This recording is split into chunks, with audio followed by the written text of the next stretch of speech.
The following movie review was made by an idiot. Viewer discretion is advised.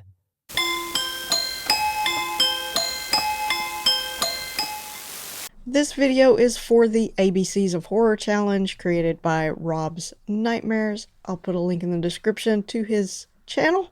To participate in this challenge, all you do is review a horror movie for every letter of the alphabet from A to Z. That's it. You can go at your own pace. Me and Kelly were on the letter F, so we chose Final Stab, a straight-to-video slasher from 2001. A while back, she had picked this up at a garage sale on the Universal Movie Disc format, which is a format I was not familiar with because I'm not a gamer. But she picked it up because it reminded her of Scream, which is what the filmmakers intended. According to the trivia, it was originally named Final Scream, and then Dimension Films threatened legal action, so they had to change it to Final Stab. This was co-written and directed by David DeCoteau, who I'm not really familiar with other than I recognize the name. I'd previously watched Sorority Babes in the Slime Ball Bowl-orama, which I don't think I particularly liked.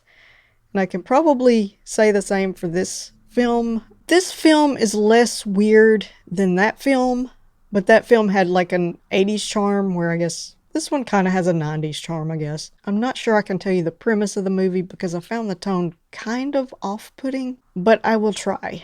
And I will preface this by saying this movie is probably not as bad as I'm making it sound. I would probably like it more on a second watch, knowing what to expect, and it may have more to do with like how my brain processes things. It was just like too much to process at once because I didn't know any of the actors or anything. This is going so well. This conniving rich girl organizes a murder mystery weekend, and she invites her sister and her sister's boyfriend, and they're the only ones not in on the game. So everyone's kind of supposed to be getting pretend murdered, and then a killer shows up and they get for real murdered. This movie is really talky, but it's not like natural dialogue. I don't know if it was supposed to be a comedy or satire or something. IMDb doesn't list comedy as one of the genre tags. I didn't find it really funny, but it's something. The music was very present. Like, I was very aware of it. It's not bad. It's just, it's a lot of like synth orchestra, and it's distracting. Another thing that was distracting, and not the movie's fault at all, but the main bitchy character's name was Kristen, and one of my best friends is named Kristen also. So that amused me. I feel like I could probably cap out some fun sound bites from that. This movie kind of reminded me of like 90s syndicated TV, but then I couldn't think of a good example of what it was like. It kind of feels like a cheap production. Nobody's like super attractive. I mean, they're all pretty people, but they're not like top tier pretty people. Or maybe just the lighting's bad. I can relate. And I didn't find any of the characters to be super interesting. I mean, I did like some of the actors and performances, but there were some that made absolutely no impression whatsoever.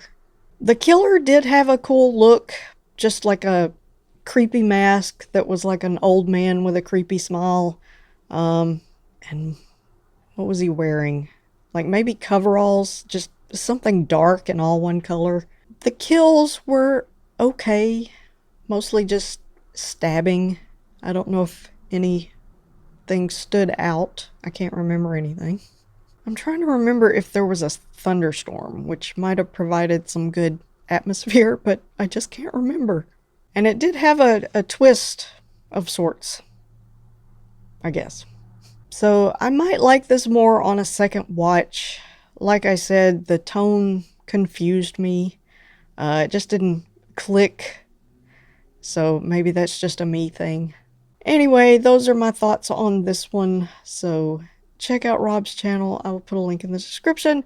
And until next time, keep on creeping on. Yeah, cheers. Thanks a lot.